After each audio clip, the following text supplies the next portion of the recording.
পৃথিবীতে একজন মানুষই শুধু জানতেন যে তিনি পৃথিবীতে কতদিন বাঁচবেন, সেটা হচ্ছে সাইয়েদনা আদম আলাইহিস সালাম। ওনাকে বলে দেওয়া হয়েছিল উমরুকা আলফু সানা, তুমি পৃথিবীতে বাঁচবে 1000 বছর। কয় বছর? সাইয়েদনা আদমের সামনে অনেকগুলো রূহ রাখা হলো। সাইয়েদনা আদম বললেন, এরা কারা? আল্লাহ বললেন, এরা হচ্ছে নাসালুক, তোমার বংশধর, পৃথিবীতে তোমার পর এরা পৃথিবীতে আসবে। সাইয়েদনা আদম বললেন, আল্লাহ ওই যে একটা রূহ দেখা যায়, এটার নাম কি? আল্লাহ বললেন, হাদা ইবনুকা দাউদ, এটা তোমার ছেলে দাউদ, সে দুনিয়াতে নবী হয়ে আসবে, তার ছেলে সুলাইমানও নবী হয়ে আসবে।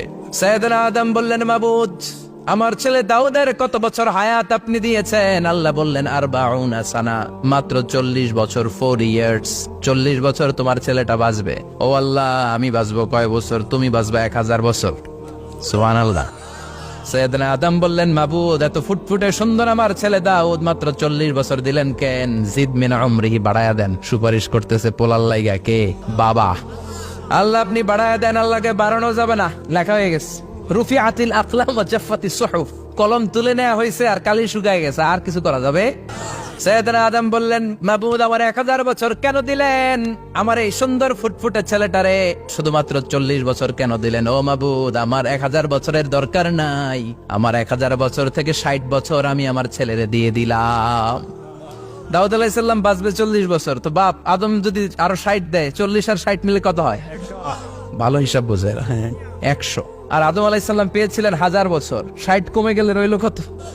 940 বছর পৃথিবীতে থাকার পরে মালাকুল মাউত চলে এসেছে, কারণ এটা on time. The death will come on time, it never late, কখনো দেরি হয় না। আল্লাহ বললেন, লিকুল্লি উম্মাতিন আজালুন ফাইযা জাআ আজালুহুম লা ইস্তাখিরুনা সাআতান ওয়ালা ইস্তাকদিমুন। মৃত্যুর একটা নির্ধারিত সময় আমি বেঁধে দিয়েছি, অন টাইম, অন টাইমেই চলে আসে, 1 সেকেন্ড আগেও আসবে না, 1 সেকেন্ড পরেও আসবে না। 940 বছর বয়সে মালাকুল মাউত এসে হাজির, এসে বলল, জিতু আন আকবাদা রূহাক, রূহ কবজ করতে আসছি। আদম আলাইহিস সালাম বললেন, রূহ কবজ করতে আসছো মানে? আমি বাঁচবো তো 1000 বছর। কয় বছর? মালাকুল মাউত বললেন, না না, ওই যে আগের কথা স্মরণ করেন, আপনি 60 বছর দিয়া দিছিলেন। কয় না, আমি দেই নাই, আমি আরো বাঁচুম, আরো 60 বছর পাওনা আছি, আমি দেই নাই। মালাকুল মাউত বললেন, আপনি দিয়েছেন। আদম বলে, দেই নাই। মালাকুল মাউত বলে, আল্লাহ ঘটনা দেখেন, দিয়া কয় দেই নাই। আল্লাহ কয়, থাক, কথা কইস না, আয়া পর। নাসিয়া আদম ফানাসিয়া বানু, ভুলে গেছেন উনি। আমরা ভুলে যাই, আমরা খেয়ে বলছি খাই নাই, নিছিলাম পকেটে, কয় নেই নাই। এরকম ডাকাইত আছে না নাই? নাসিয়া আদম ফানাসিয়া বানু, বিশ্বনবী বললেন, আদম ভুলেছে তো তার সন্তানরাও ভুলে যায়। জাহাদা আদম ফাজাহাদা যুররিয়াতু, আদম অস্বীকার করেছে, তার সন্তান